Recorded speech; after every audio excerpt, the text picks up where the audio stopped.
नमस्कार, लाख टके की बात में आप सभी का बहुत स्वागत है। आपके साथ मैं हूं नलिनी पांडे। नमस्कार, मैं हूं आपके साथ प्रमनदीप। लाख टके की बात में आज बात करेंगे। नितिन नवीन ने बीजेपी के राष्ट्रीय अध्यक्ष का पद संभाल लिया है, वहीं पार्टी के 12वें अध्यक्ष बन गए हैं। इसके साथ ही बात करेंगे अखिलेश यादव ने सांसदों के साथ मीटिंग कर एसपी का 37 जिताएंगे 27 प्लान दिया है। वहीं अखिलेश और अवैसी के साथ आने की सियासी अटकलें भी तेज हो गई हैं। और इसके साथ ही बात करेंगे अवि मुक्तेश्वरानंद और माघ मेला प्रशासन के बीच विवाद जारी है। मेला प्रशासन ने अवि मुक्तेश्वरानंद को नोटिस जारी करके शंकराचार्य होने पर सवाल उठाया। साथ ही बात होगी, एक तरफ अखिलेश अवि मुक्तेश्वरानंद से फोन पर बात कर उनके हमदर्द होने की बात कह रहे हैं। वहीं 2015 में अखिलेश की सरकार में अवि मुक्तेश्वरानंद पर लाठीचार्ज किया गया था। इस पर सियासत अब भी जारी है। अब आपको खबरें दिखाते हैं विस्तार से।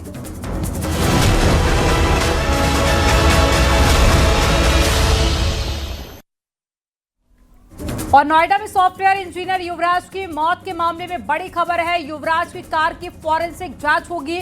आज ही गड्ढे से युवराज की कार बाहर निकाली गई है। तो हादसे के चौथे दिन युवराज की कार करीब 10 घंटे की मशक्कत के बाद निकाल ली गई है। नोएडा पुलिस लाइन में कार खड़ी कर दी गई है।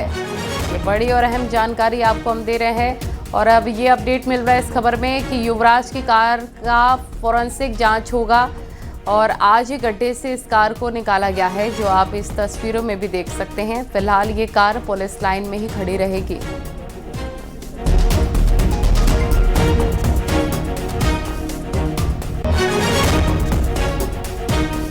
तो पूरे मामले को लेकर जांच पड़ताल की जा रही है। शुक्रवार को यह हादसा हुआ था, जहां युवराज कोहरे और साथ ही विजिबिलिटी कम होने के चलते उनकी कार अनकंट्रोल हो गई थी और उसके बाद में गहरे गड्ढे में गिर गई थी, जिसके बाद में 5 घंटे तक रेस्क्यू ऑपरेशन किया गया, लेकिन युवराज की जान नहीं बचा पाए टीम। और अब आज कार को बाहर निकाला गया है। हालांकि इस पूरे मामले को लेकर मुख्यमंत्री योगी आदित्यनाथ ने कड़ी कार्रवाई के निर्देश दिए हैं। एसआईटी का गठन भी किया गया है और साथ ही सीईओ को सस्पेंड भी किया गया।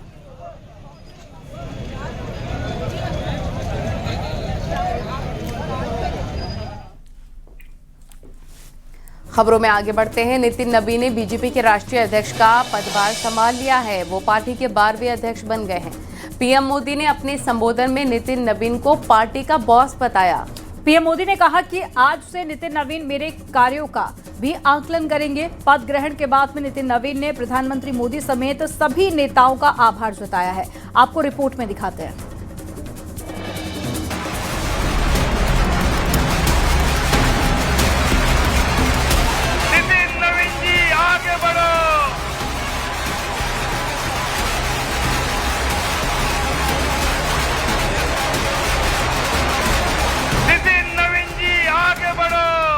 नितिन नवीन को बीजेपी का निर्विरोध राष्ट्रीय अध्यक्ष चुन लिया गया है।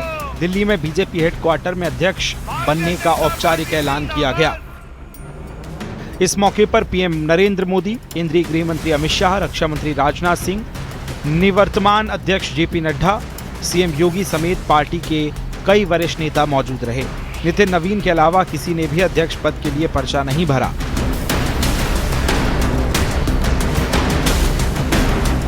बीजेपी अध्यक्ष पद ग्रहण के बाद नितिन नवीन ने पीएम मोदी समेत सभी नेताओं का आभार जताया। आपने मुझ जैसे सामान्य कार्यकर्ता को पार्टी का इस सर्वोच्च पद तक पहुंचाने का अवसर दिया है। मैं इसके लिए आप सभी को प्रणाम करता हूं। आज का क्षण मेरे लिए संकल्प का क्षण है। आज सिर्फ एक पद को धारण नहीं कर रहा हूं, मैं पार्टी के इस विचार को, परंपराओं को, एक राष्ट्रवादी आंदोलन की जिम्मेदारी को स्वीकार कर रहा हूं। और मैं इस अवसर पर साथ अपने सभी वरिष्ठ कार्यकर्ताओं को भी प्रणाम करता हूं। इस मौके पर पीएम मोदी ने नितिन नवीन की काफी तारीफ की। उन्होंने कहा कि नितिन नवीन मेरे भी बॉस हैं। नितिन नवीन हम सबके अध्यक्ष हैं। सबसे भी बड़ी चीज मेरे जीवन में है, मैं भारतीय जनता पार्टी का कार्यकर्ता हूं। ये सबसे बड़ा गर्व है।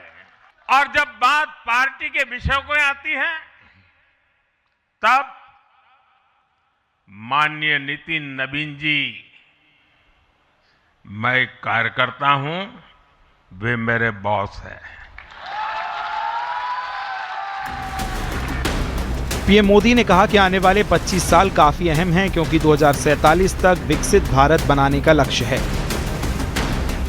आने वाले 25 वर्ष बहुत महत्वपूर्ण है। ये वो कालखंड है जब विकसित भारत का निर्माण होना है और होना तय है। दिल्ली बीजेपी के मनोज तिवारी ने नितिन नवीन के लिए एक गाना भी गाया। माटी को सोना करने वाली कलाकारी है जी, हाँ हम बिहारी हैं जी, देश के आभारी हैं जी। नितिन नवीन जी को अध्यक्ष चुना, भाजपा के आभारी हैं जी, हाँ हम बिहारी हैं जी। Bureau report, news 18।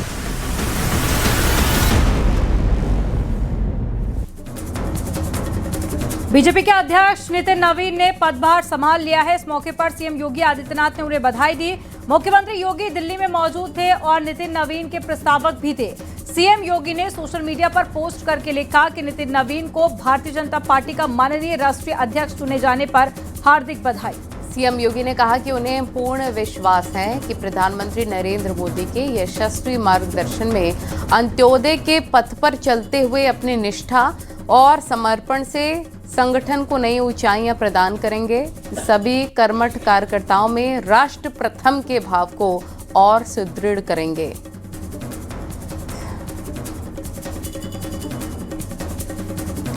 और वहीं दिल्ली बीजेपी मुख्यालय में सीएम योगी से मिलने के लिए कार्यकर्ताओं की भीड़ उमड़ पड़ी। कार्यकर्ता सीएम योगी के साथ सेल्फी लेने की कोशिश कर रहे थे और देखते ही देखते सीएम योगी से मिलने वालों की भीड़ काफी ज्यादा बढ़ गई, जिसके बाद में सुरक्षा कर्मियों को कड़ी मशक्कत करनी पड़ी।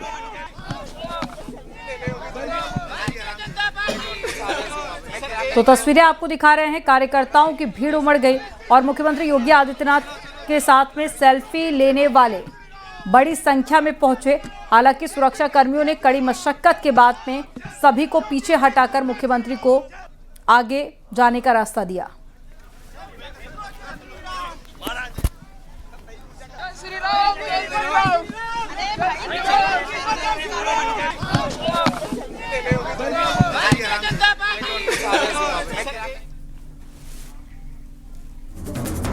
और नितिन नवीन के अध्यक्ष बनने पर यूपी बीजेपी अध्यक्ष पंकज चौधरी ने उन्हें बधाई दी है। दोनों डिप्टी सीएम ब्रजेश पाठक और केशव प्रसाद मौर्य ने भी नितिन नवीन को बधाई दी और साथ ही कहा कि उनके युवा नेतृत्व में बीजेपी नई ऊंचाइयों को छुएगी।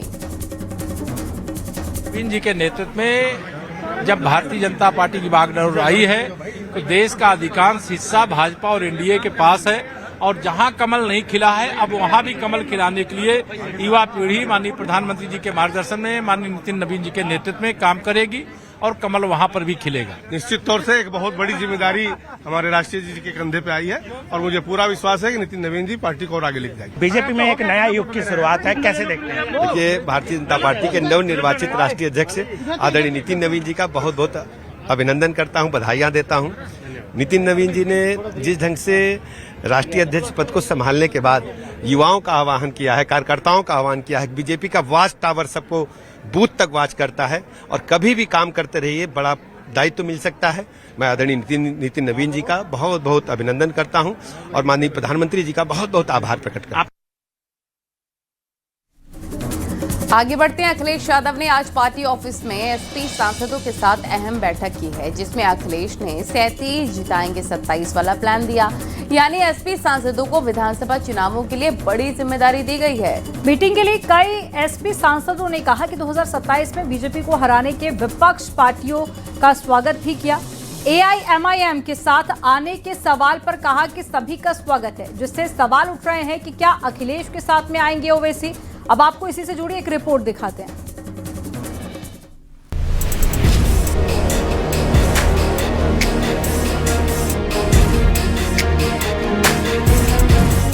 उत्तर प्रदेश में अगले साल 2027 में होने वाले विधानसभा चुनावों को लेकर समाजवादी पार्टी ने अपनी तैयारी तेज कर दी है। लखनऊ में पार्टी हेड ऑफिस में एसपी अध्यक्ष अखिलेश यादव ने पार्टी के सभी सांसदों की बैठक बुलाई। इस मीटिंग में मौजूदा एसआईआर प्रक्रिया में विधानसभाओं की स्थिति और प्रत्याशियों पर भी मंथन हुआ। 27 की तैयारी के संबंध में बुलाया गया है और कोई निर्देश है तो वहाँ जाने के बाद पता चलेगा। सर एसआईआर को लेकर के भी लगातार जो है चर्चा चल रही है। एसआईआर भी मुद्दा है। एसआईआर के माध्यम से भारतीय जनता पार्टी की सरकार वोटर लिस्ट से लोगों का, खासकर माइनॉरिटी के लोगों का नाम कटवा रही है। अखिलेश ने समाजवादी पार्टी के सभी 37 सांसदों के साथ मीटिंग के बाद सोशल मीडिया पर पोस्ट भी किया, जिसमें लिखा 37 जिताएंगे 27, हम मिलकर पीडीए सरकार बनवाएंगे, पीडीए का परचम पूरे देश में लहराएंगे। सलेमपुर से एसपी सांसद रमाशंकर राजभर ने 2027 में बीजेपी को हराने के विपक्षी पार्टियों का स्वागत किया है। एआईएमआईएम के साथ आने के सवाल पर कहा कि सभी का स्वागत है। पूरा प्रदेश जान रहा है और पूरा देश जान रहा है कि समाजवादी पार्टी ही भारतीय जनता पार्टी को हरा सकती है। इसलिए इस लड़ाई में सबको साथ आना चाहिए। एमआईएम को ही बोलेंगे कि साथ आ जाए। जिनको भी पीडीए एसआईआर कोई चुनौती नहीं है। एसआईआर भाजपा के गले की हड्डी बन गया है। वहीं संभल से एसपी सांसद जियाउर रहमान बर्क ने भी एआईएमआईएम से गठबंधन के सवाल पर इनकार नहीं किया है। उन्होंने कहा कि आखिरी फैसला आला कमान का होगा, तो इसलिए हमें समाजवादी को मजबूत करते हुए माननीय अखिलेश जी को मुख्यमंत्री बनाना। एआईएमआईएम अगर आपके पास आना चाहे तो क्या आप उनको लेंगे, अगर वो खुद ऑफर करेंगे? अभी आपने वो किया है, अभी उन्होंने तो ऐसा ऑफर किया नहीं है, और जब आएगा इस प्रकार का ऑफर तो जरूर आप उसका फैसला लिया जाएगा, आपको अवगत कराया जाएगा। सूत्रों की माने तो अखिलेश यादव ने विधानसभावार सभी से रिपोर्ट ली है। पार्टी की तैयारी और प्रत्याशी की दावेदारी पर भी चर्चा की गई। लोकसभा चुनाव में कांग्रेस एसपी गठबंधन को बीजेपी के खिलाफ लड़कर फायदा मिला था। विधानसभा चुनाव में भी कांग्रेस के साथ मिलकर चुनाव लड़ने की बात अखिलेश पहले कह चुके हैं, लेकिन पीडीए फॉर्मूले पर फोकस करते हुए गठबंधन में एआईएमआईएम के शामिल होने की अटकलें भी लग रही हैं। हालांकि इस पर अभी तक अखिलेश और ओवैसी ने पत्ते नहीं खोले हैं।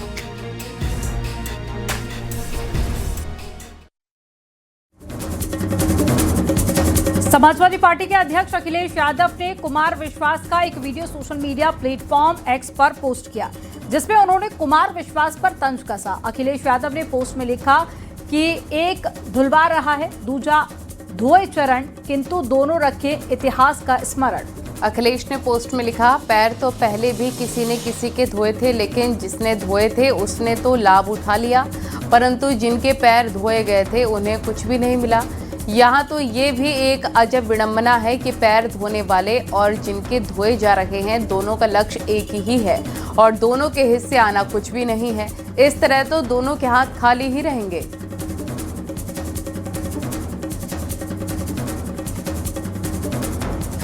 आगे बढ़ते हैं। मौनी अमावस्या पर माघ मेले में स्नान न कर पाने को लेकर स्वामी अभिमुक्तेश्वरानंद सरस्वती और मेला प्रशासन के बीच विवाद जारी है।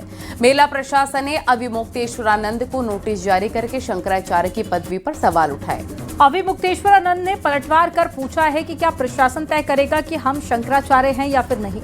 दरअसल 2022 से शंकराचार्य के पटाभिषेक पर सुप्रीम कोर्ट ने रोक लगाई थी। अब आपको रिपोर्ट दिखाते हैं।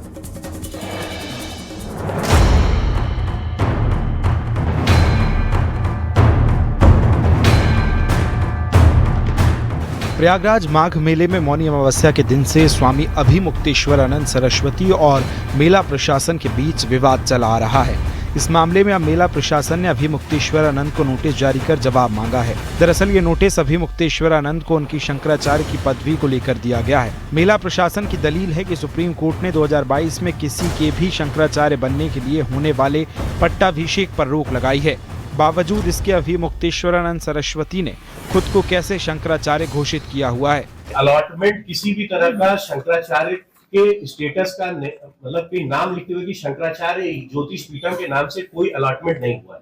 ये मैं बहुत ही स्पष्ट कह देना चाह रहा हूँ। किसी भी तरह की भ्रम की स्थिति नहीं होनी चाहिए इसमें। तो फिर किसके नाम से? वो बद्रिकाश्रम सेवा शिविर है और वो भी हम लोग लेटर आपके साथ साझा कर देंगे। लेकिन किसी भी तरह का किसी भी तरह का शंकराचार्य, जैसे आप बता रहे हैं, शंकराचार्य ज्योतिष पीठ का नाम से हम लोगों ने कोई सुविधा या किसी भी तरह का अलॉटमेंट नहीं किया। प्रयागराज मेला प्राधिकरण के नोटिस पर स्वामी अभिमुक्तेश्वरानंद सरस्वती का जवाब सामने आया।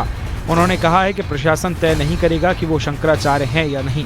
शंकराचार्य वो है जिसको बाकी 3 पीठ के शंकराचार्य कहें कि शंकराचार्य है, तो बाकी 3 पीठ में से 2 पीठ के शंकराचार्य हमको शंकराचार्य कहते हैं। पिछले माघ मेले में हमको साथ लेकर के स्नान कर चुके हैं। जब स्वयं श्रृंगेरी के शंकराचार्य, द्वारका के शंकराचार्य जी हमको कह रहे हैं कि हम शंकराचार्य हैं, हमको साथ में लेकर स्नान कर रहे हैं, तो आपको इस प्रमाण की आपको जरूरत है। ये प्रशासन तय करेगा कि हम शंकराचार्य हैं कि नहीं है। शंकराचार्य का निर्णय शंकराचार्य करते हैं और हम निर्णित हैं। पुरी के शंकराचार्य जी ने हमारे बारे में कुछ नहीं कहा है। उन्होंने न तो कहा कि ये नहीं है और उन्होंने न तो कहा कि ये है, वो साइलेंट है। उनका जो एफिडेविट सुप्रीम कोर्ट में आया था, पहले बताया गया कि उन्होंने विरोध किया है। जब हम लोगों ने एफिडेविट की कॉपी निकाली, उसमें उन्होंने लिखा हुआ है कि हमसे कोई समर्थन मांगा नहीं गया, इसलिए हमने दिया नहीं है। उनका इतना ही वक्तव्य है।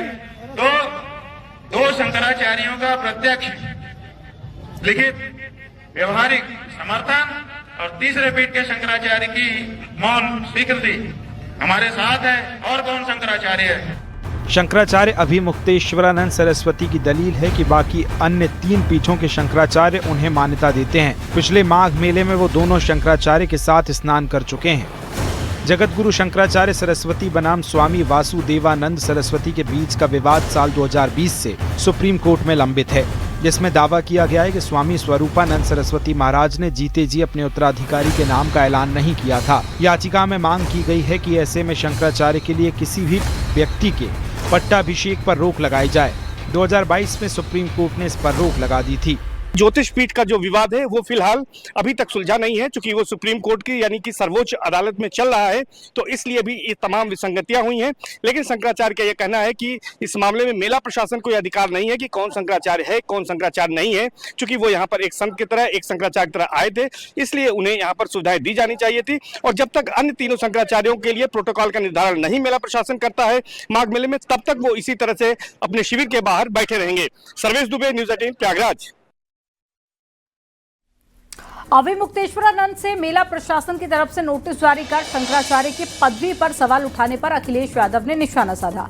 अखिलेश ने खुद अभिमुक्तेश्वरानंद से फोन पर बात भी की है। अभिमुक्तेश्वरानंद का विवादों से काफी पुराना नाता रहा है। साल 2015 में जब अखिलेश यादव की सरकार थी, तब उन्होंने ही अभिमुक्तेश्वरानंद पर लाठीचार्ज करवाया था।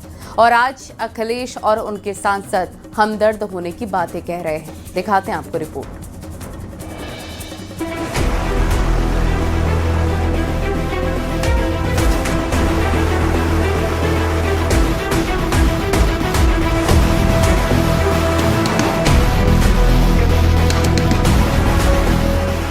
शंकराचार्य स्वामी अभिमुक्तेश्वरानंद का विवादों से पुराना नाता रहा है। अभिमुक्तेश्वरानंद मौनी अमावस्या पर स्नान न कर पाने के विवाद को लेकर प्रयागराज के माघ मेले में धरने पर हैं। इसे लेकर अखिलेश यादव ने उनसे फोन पर बातचीत भी की। अब देखिए, हम तो अपना लड़ रहे हैं, अपनी लड़ाई अभिमन्यु की तरह चक्रव्यूह में लड़ रहे हैं।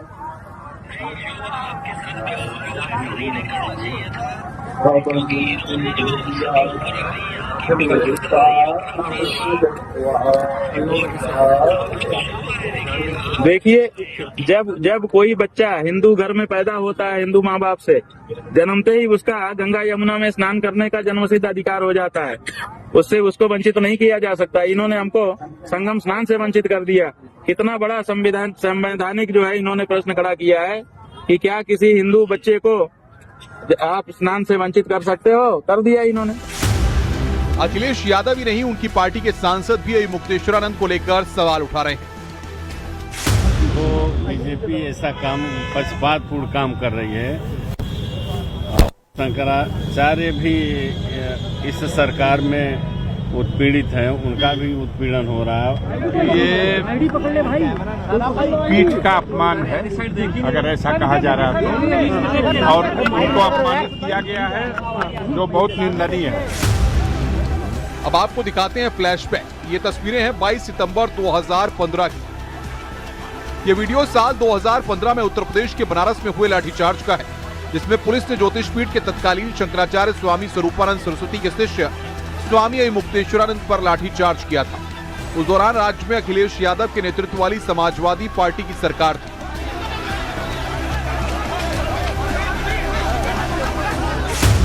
अभी मुक्तेश्वरानंद जी भी पहुंच गए और शाम को जब उन्होंने लोगों के भीड़ के साथ इसमें शामिल हुए, उनके साथ बटुक भी थे, दूसरे जो बच्चे सन्यासी होते हैं वो लोग भी थे और पुलिस ने इन पे लाठीचार्ज किया। उस समय इनकी तस्वीरें बहुत ज्यादा लोगों के विचलित करने वाली थी, लोगों के सामने आई, लोगों को बड़ा दुख हुआ और बाद में इनको इलाज के लिए भर्ती होना पड़ा था। जिस मंत्री के इशारे पर लाठीचार्ज होने की बात सामने आई थी, मोहम्मद आजम खान उसमें नगर विकास मंत्री थे। बाद में उन्हीं मोहम्मद आजम खान से इनकी मुलाकात भी हुई थी और अभी अखिलेश यादव जी से इनके समर्थन इनको मिला। गौरतलब है कि स्वामी मुक्तेश्वरानंद महाकुंभ की व्यवस्थाओं को लेकर बीते दिनों से यूपी सरकार पर सवाल उठा रहे हैं। उन्होंने महाकुंभ में मौनी अमावस्या पर मची भगदड़ पर भी सवाल उठाए थे, जबकि पुलिस ने सीसीटीवी वीडियो जारी कर जानकारी दी कि कैसे स्वामी मुक्तेश्वरानंद की जिद की वजह से भगदड़ जैसे हालात बने। उनके साथ आए समर्थकों ने धक्का मुक्की की और बैरिकेडिंग हटाई। यानी मुक्तेश्वरानंद सरस्वती का विवादों से पुराना नाता रहा है। Bureau report, news 18, UP Uttarakhand.